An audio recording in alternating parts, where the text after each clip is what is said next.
ધર્મ પૂછીને ગોળી મારવામાં આવી અને છેવટે આપણા સિપાહીઓ ઘરમાં ઘૂસી અને ધર્મ કહીને આવ્યા.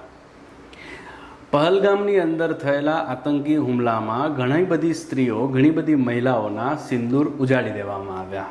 છેવટે આ બદલો લેવામાં જે આવ્યો એનું નામ આપવામાં આવ્યું ઓપરેશન સિંદૂર.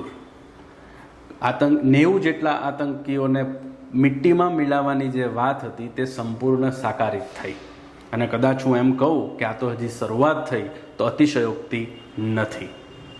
મહત્ત્વની વાત એ છે, ગર્વની વાત એ છે કે ભારતની અંદર મહિલા સશક્તિકરણ એ રીતે પણ સાબિત થયું કે ઓપરેશન સિંદૂરનું મીડિયા રિલીઝ કરવામાં આવ્યું 2 લેડી ઓફિસર્સ દ્વારા.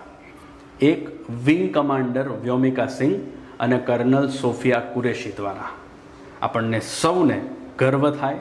આ વિડીયો મહત્તમ શેર કરો અને ભારત દ્વારા સક્સેસફુલી ઇમ્પ્લિમેન્ટ કરવામાં આવેલા ઓપરેશન સિંદૂરને લોકો સુધી પહોંચાડો.